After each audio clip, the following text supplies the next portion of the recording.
Hello friends, in this video we'll study chapter number 4 from the diary of Annie Frank, authored by Annie Frank of Standard 10 First Right NCERT textbook. My name is Kanaya Patel and please do subscribe, like and share my channel, Gyan Guru Vani.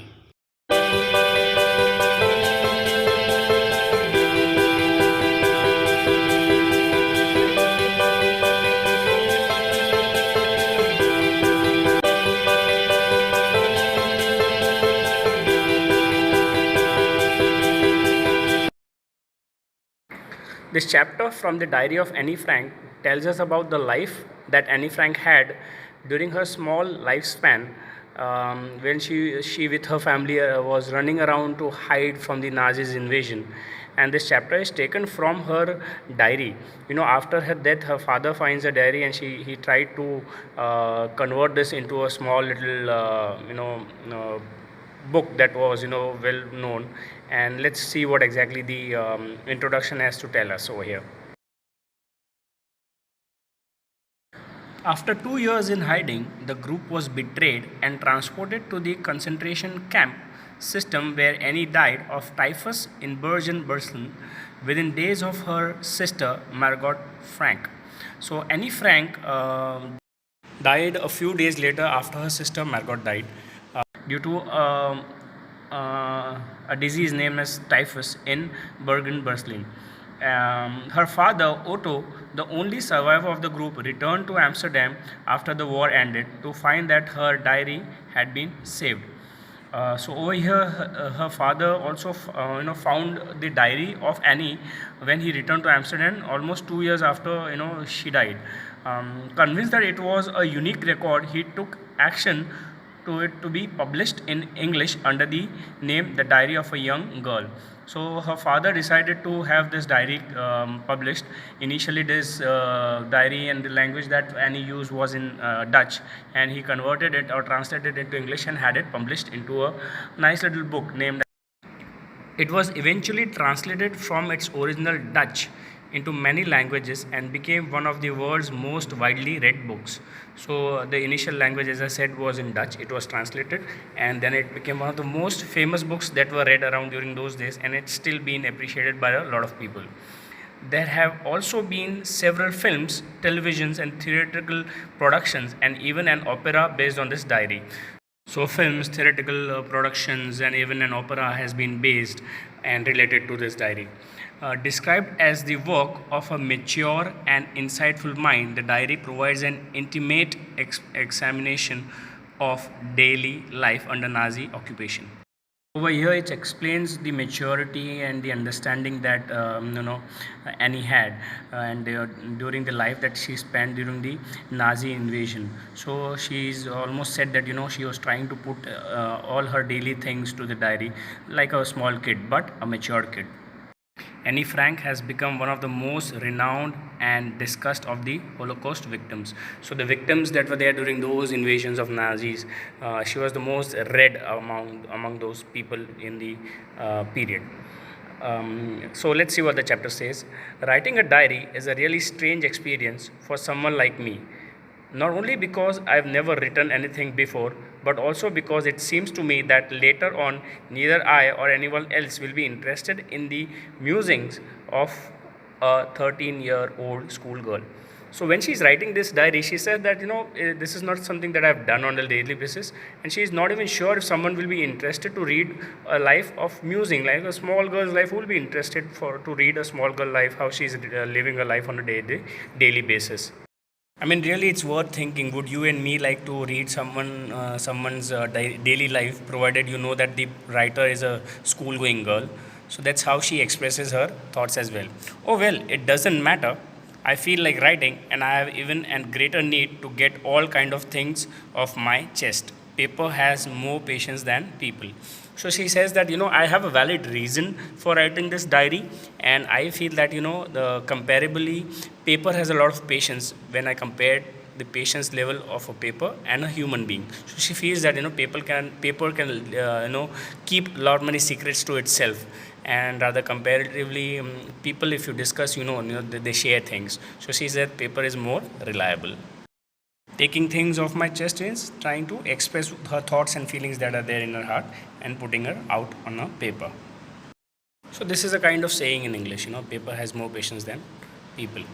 I thought of this saying in one of those days when I was feeling a little depressed and was sitting at home with my chin in my hands, bored and listless, wondering whether to stay in or go out. So, as she says, this thought came to my mind when I was sitting alone, bored, depressed, and had nothing to do. I finally stayed where I was, brooding. Yes, paper does have more patience, and since I am not planning to let anyone else read this stiff backed notebook grandly referred to as a diary, unless I should ever find a real friend, it probably won't make a bit of difference. So she says I was thinking about, and finally she gave it a thought that yes, let's put everything down on a piece of paper. And she was not planning for anyone else to read this so-called proudly, grandly, where she means that proudly known as diary. And then she feels that I don't have a friend, which was not a fact because she had a lot of friends. So that we'll see in the other part of the chapter. Now I'm back to the point that prompted me to keep the diary in its first place. I don't have a friend. Let me put it this way and make it clear, since no one else believes that a 13-year-old girl is completely alone in the world, and I am not. So Annie says that like other people have reasons to write diary, that you don't have a friend whom you make diary your friend and write it. This was not the situation in my case. She says that she has a lot of friends and family members. She expresses ahead. I have a family, loving aunts, and a good home. No, on the surface, I seem to have everything except my one true friend. So she says that she's got everything, but except one true friend whom she is willing to be close with. All I think about when I am with friends is having a good time. I can't bring myself to talk about anything but ordinary everyday things. So she says that there's nothing special that she likes to talk with friends. There's ordinary talks that she usually does when she's with friends and has a good time. We don't seem to be able to get any closer, and that's the problem. Maybe it's my fault that we don't confide in each other. So over here she's trying to express her nature. Annie is known as a person over here as an introvert person who doesn't express her thoughts. So she's telling about her nature, how she is and how she is not able to express everything, and she says that's a problem when I'm not getting much closer with other people. In any case, that's just how things are, and unfortunately, they are not liable to change. So she says that that's my nature, and fortunately or unfortunately, these things won't be able to change as well. This is why I started the diary, to enhance the image of this long awaited friend in my imagination. I don't want to jot down the facts in this diary the way most people would do, but I want the diary to be my friend, and I am going to call this friend Kitty. So she says that I don't want to write daily things what people do, put down things like jot down things in a diary.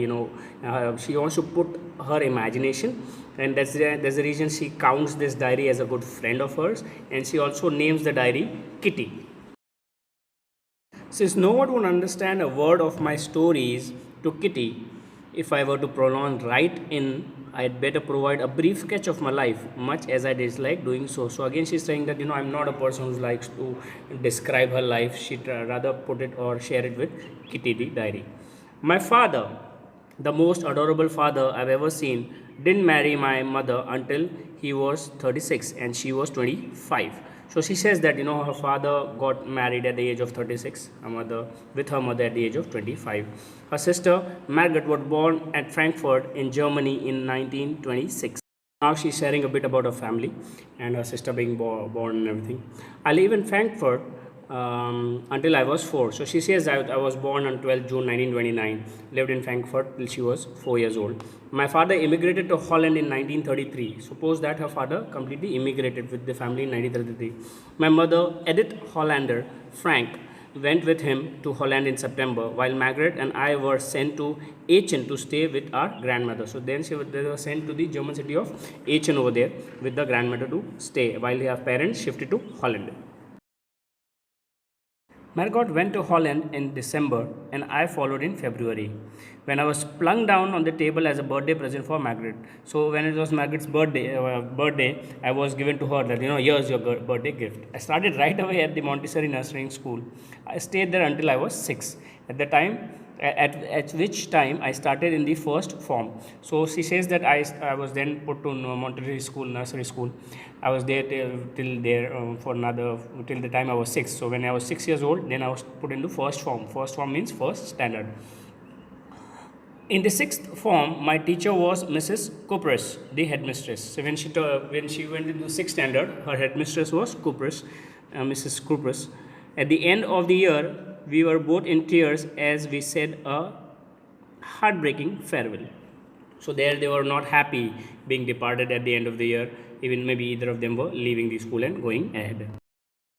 In the summer of 1941, Grandma fell ill and had to have an operation. So my birthday passed with little celebration. Grandma died in January 1942. So her grandma fell ill, she had an operation. That's the reason her birthday was not celebrated in a grand way. Post that her grandmother did expire in January 1942. Over here, we are trying to see the life she spent from 1 year till she was 6 years old, from the birth to 6 years old, in a short span of time. And in the diary, she is not putting a habit of writing on a daily basis what are going on like other students or other people do. No one knows how often I think of her and still love her. This birthday celebration in 1942 was intended to make up for the other, and Grandma's candle was lit right along with the rest. So she says that on my birthday in the year 1942, there was a special candle that was kept aside in the name of her grandmother, remembering her with the kind of love and affection she had for her grandmother. The four of us are still doing well, and that brings me to the present date of 20th June 1942 and the solemn dedication of my diary. So she then says that till that from that day all four of us are together, and now she brings that days back to the present date of 20th June 1942. So let's see what she expresses in her diary from here onwards. Saturday, 20th June 1942. Dearest Kitty, our entire class is quacking in its boots. The reason, of course, is the forthcoming meeting in which the teachers decide who will make up to the next form and who will be kept back. So over here she's sharing her thoughts with the Kitty and writing the diary, and says that the upcoming meeting is there in the school where teachers are going to decide who will be passed and promoted, or maybe who will be passed to the next grade and who will be kept back. Half of the class is making bets. So there are students who are putting bets against each other. GN and I laugh ourselves silly at the two boys behind us, CN and Jacques. So GN is the girl who's sitting next to Annie, and she said that they were laughing all the time because of the two boys sitting behind them, CN and Jacques, who have staked their entire holiday savings on their bet. Now these two boys have put a bet of their entire savings, of whatever pocket money or the savings they have, on a challenge that who will pass and who will not. From morning to night, it's you are going to pass, no I am not, yes you are, no I am not. So that's all that is going between these two boys about the conversation of who's going to pass and who's not.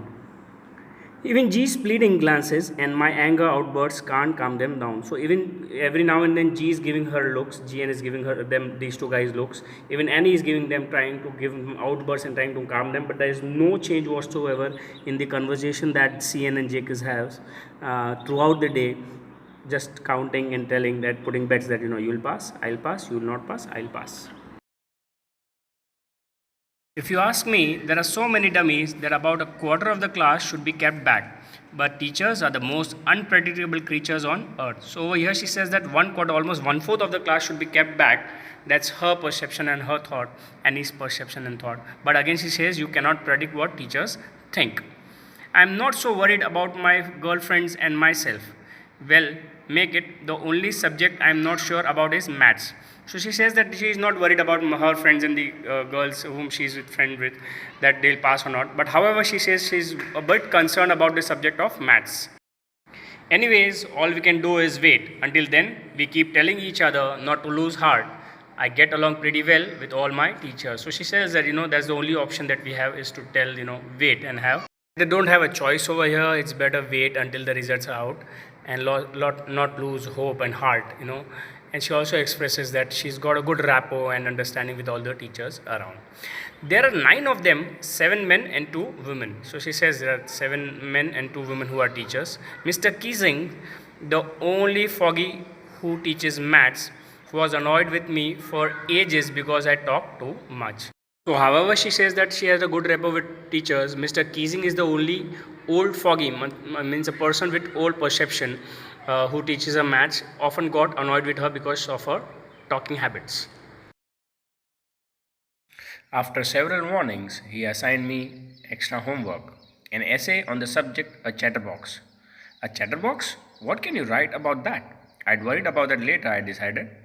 I jotted down the title in my notebook and tucked it in my bag and tried to keep quiet. So over here, because of her continuous talking habit in the class, Mr. Keesing is giving him an extra assignment on the topic chatterbox, a person who keeps on talking a lot.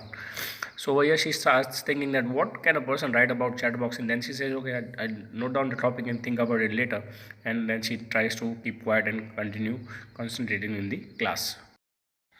Anyone could ramble on and leave big spaces between the words, but the trick was to come up with the convincing argument to prove the necessity of talking. So over here she said that it was easy for any student, like any student for me even, to leave spaces and write whatever I wanted to. But then she thought I'll come up with a trick and with a convincing argument to prove that talking is necessity for a person like her. So there she tries to put in her heart and efforts to write the essay ahead that was given to her as an assignment. I thought, and suddenly I had an idea. I wrote the 3 pages Mr. Keesing had assigned me and was satisfied. So over here she starts thinking about the essay. She completes the essay for 3 pages and then she was satisfied, content with herself that she's completed. I argued that talking is a student's trait and that I would do my best to keep it under control, but that I could never be able to cure myself of the habit since my mother talked as much as I did, if not more, and then that's not much you can do about inherited traits. So over here she tells that she tried to put across the argument that it's the student's trait, means it's student's right, and our students should it's a good quality that our students should have it, and that says she still said that she'll try to control it the best she can, but for her it will be less possible because this is something that has been inherited from her by her mother from her mother. So she says that this is something I've got as hereditary, and I can't do much about it, but still I'll try to keep control over here. And she says that she knows it's a bad habit or a habit, but again she says you cannot cure it. There's something that you cannot cure it as far as my case is concerned, and she says that she'll try. So Mr. Keesing had a good laugh at my arguments, but when I proceeded to talk my way through the next lesson, he assigned me a second essay. So over here, Mr. Keesing, when he looks through the argument that I mentioned in the essay, he laughs a lot.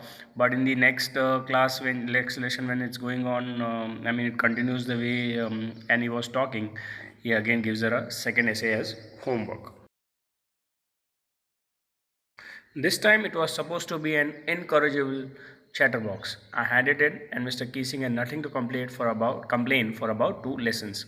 So the topic given on the essay this time was an incorrigible chatterbox. An incorrigible chatterbox means an incurable, something that cannot be cured.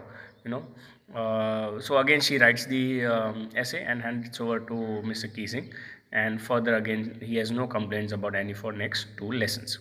However, during the third lesson, he finally had enough. Annie Frank, as a punishment for talking in the class, write an essay entitled "Quack Quack Quack," said Mistress Chatterbox. So this time he loses his control, and then he gives a warning again. And time it tells Annie Frank, write an essay with the name Quack Quack Quack, and we know that Quack Quack Quack is the sound of the duck who keeps on quacking around a lot, said Mrs. Chatterbox. The class roared. I had a laugh too, though I nearly exhausted my ingenuity on the topic of chatterboxes. So now she is totally exhausted by the various ideas that she had on the topic of chatterboxes, and she was done with it. But still, during the assigning of this essay to Annie, the whole class laughed and enjoyed that part as well. It was time to come up with something else, something original. My friend Sane, who's good at poetry, offered to help me to write the essay from beginning to end in verse, and I jumped for joy. So over here, she thinks that I am done with essays and everything. I'll have to try something else. At the same time, her friend Sane in the class who was a good poet, who used to write good poets. He tells that you better write a verse. So verse is a kind of poem where she agrees to write, and then she is very happy with the idea as well. Mr. Keesing was trying to play a joke on me with this ridiculous subject, but I'd make sure the joke was on him. I finished my poem and it was beautiful. It was about a mother duck and a father swan and the three baby ducklings which were bitten to death by the father because they quacked too much. So why she said that she knew that Mr. Keesing wanted to have a laugh on me on this ridiculous subject, but she says that I'll put it this way, that will make a joke on Mr. Keesing. So she finished writing a poem that is about three ducklings, a duck and the swan, and the father duck. Sorry, the father swan, and the end of the day beats to death to the three ducklings who used to chat a lot. Luckily, Mr. Keesing took the joke the right way, and luckily, when he read the poem, he took the joke in the right way as well. He read the poem to the class, adding his own comments, and to several other students as well. So he read the poem in a light way in front of the class. He added a comment and several other students as well. Since then, I've been allowed to talk and haven't been assigned any extra homework. And since then, she says that Annie wasn't. She also said that I wasn't allowed to give any extra assignment, and I was allowed to talk.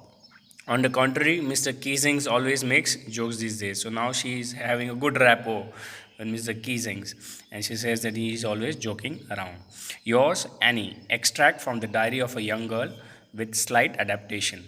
That's where the chapter ends. So friends, over here we also know that few of our students are used to write diary, and it's a good habit. You can continue what you're doing, but from here, from this Annie Frank's diary, I'm sure we can learn something that we can add up into our diary as well. Alright friends, thank you for watching this video. Do subscribe and share this video as well. Thanks, have a nice day. Bye.